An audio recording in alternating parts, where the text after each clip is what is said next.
or plain vanilla.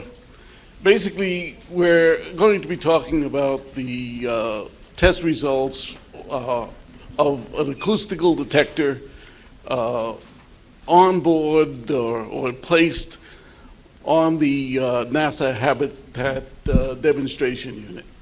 Acoustics, obviously, in space have not total mixture, but if we interpret acoustics in the general sense, it perhaps makes sense for you. The team is small, and as you can see, somewhat dispersed. Let's see. We've been developing sensors for monitoring hypervelocity dust impacts and dust impacts in general over a number of years. One of these sensors is a small PVDF sensor. Basically, it's an acoustic transducer, a film that is simply glued, or in some of the more advanced designs, has its own self-adhesion to it. So we basically paste it onto a surface. That surface can be anything. It can be a solar array. It can be the hull of a spacecraft. And we effectively change what amounts to a few milligrams of detector into a very large area sensor. The application of this, we've termed pin drop. It's an acronym whose derivation I've long since forgotten. But you'll see it mentioned as we go through the talk, and just remember that it's basically this PVDF center transducer that is being used to detect impulses on a surface. The work was originally funded by the PIDIP program. We realized that one potential application of the device was to integrate it with an existing structure. The habitats that were being planned for the moon with the storage facilities, etc., offered such an opportunity. So we began looking into what the possibilities were of mounting it into such a structure.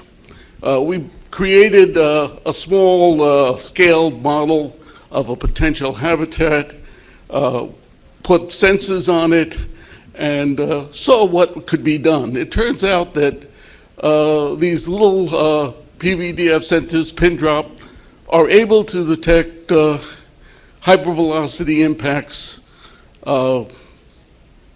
with very few number of sensors in such a device. So we could actually outfit a habitat relatively simply if the habitat has a material that is suitable.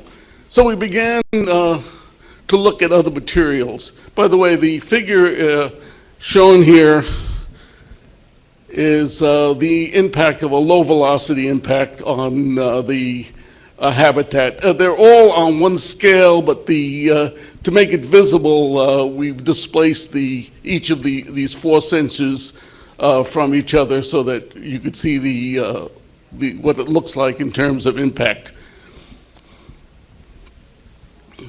We, at that time, and probably still, the question of what exactly will be the outer surface of a habitat was unknown. And we began looking at various materials. Some of them, like potential Whipple shields, thermal insulation foils. It turns out that a pin drop sensor mounted onto one of these surfaces can provide valuable information. You imagine just a foil and having an acoustical sensor on it is able to transmit sounds a considerable distance through the foils. We also developed algorithms to identify the position where the impact occurs. This is an area that actually was very interesting to investigate, and several of us all took different approaches and looked at the literature and evolved different approaches. So we still haven't resolved on the best way to proceed here. But it is possible, and you'll see this a little later, that we can make good determinations based on placement of impact sensors.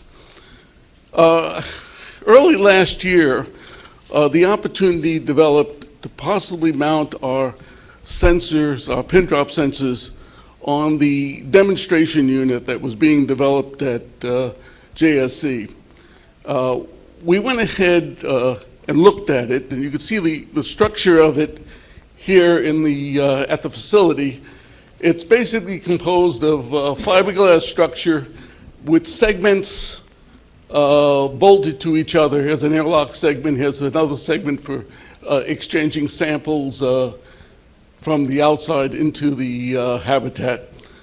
And it turned out to be a terrible structure. Fiberglass, in terms of acoustical transmission, was not the greatest thing. It basically suffers acoustical losses and dispersion.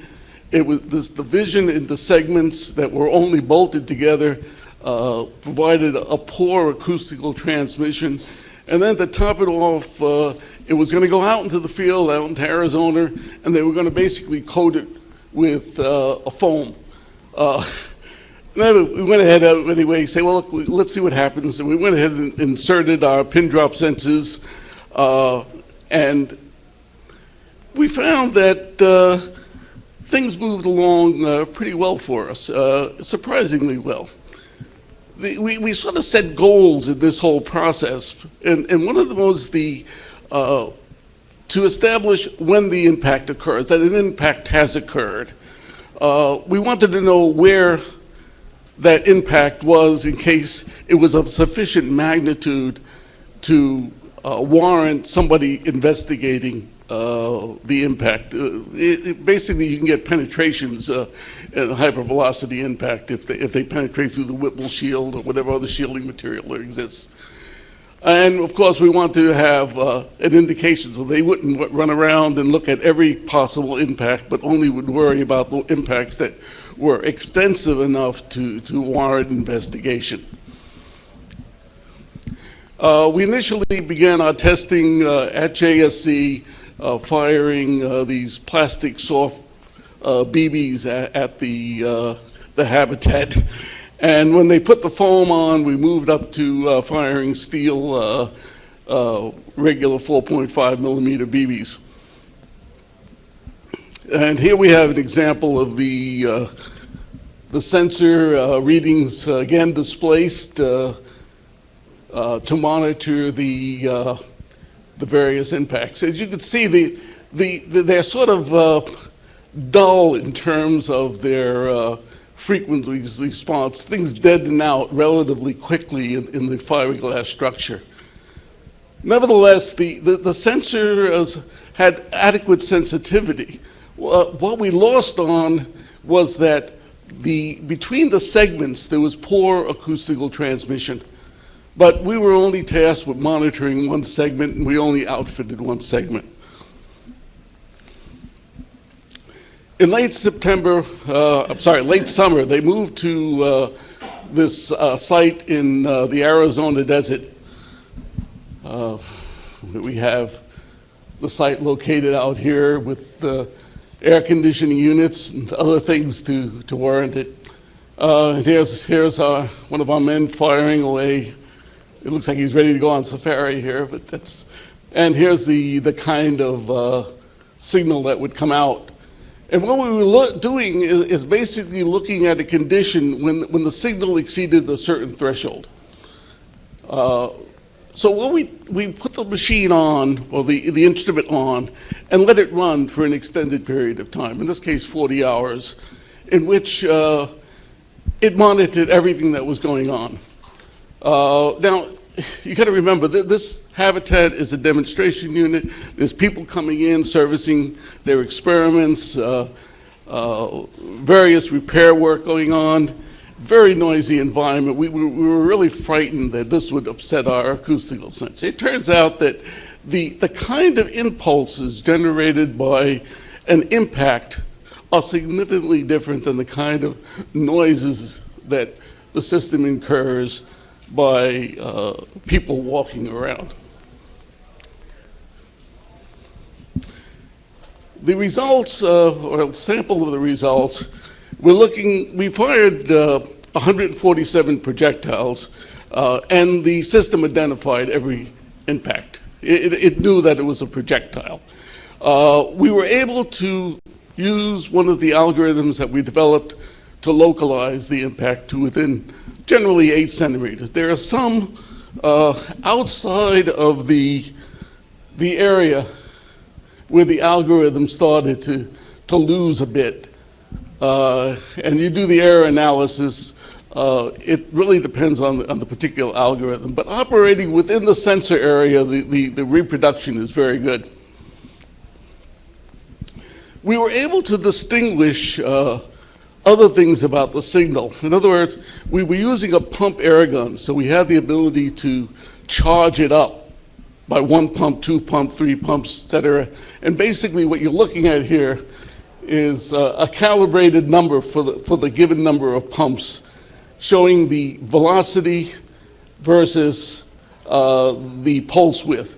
When the particle, the BB, penetrated the foam and struck the wall of the habitat, you get a rapid increase in the signal strength and a decrease in the pulse width. That would be helpful to us in effectively alerting the crew members of the problem. We also were able to, during this period, have, in this case, 294 play times that the threshold was exceeded. Now, that would be very annoying, except that we were able to develop an algorithm that effectively isolates these electronic pulses and spikes that were coming into the system and affect to limit us to the actual pulses. There were 4 acoustical noises, but they were very low in intensity. Anyway, in conclusion, before my chair grabs me off the stage, the system was tested on the HDU at the DRATs. It was fully successful and demonstrated the usefulness of the system. Notification to the viewer that an impact occurs, identification of an approximate damage level that might have occurred, as well as locating the impact site, are all things that we project now in the version that's upgrading and being integrated into the HDU. So that all this information will be provided in real time. Thank you.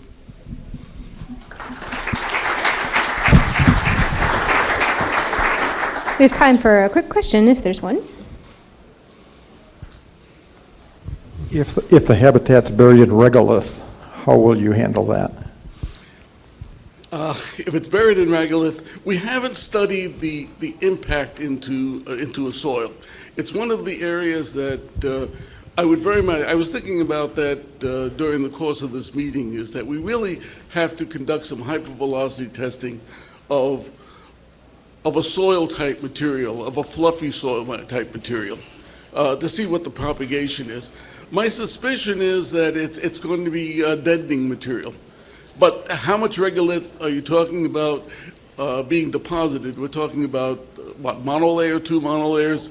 I'm thinking, yes, the radiation shield is a regolith, so it might be a foot, it might be a meter thick. Oh yeah, you mean as an insulating material? As a Oh yeah. radiation shielding material. They have, one of the possibilities is to cover the habitat structures with soil to protect it against liquid.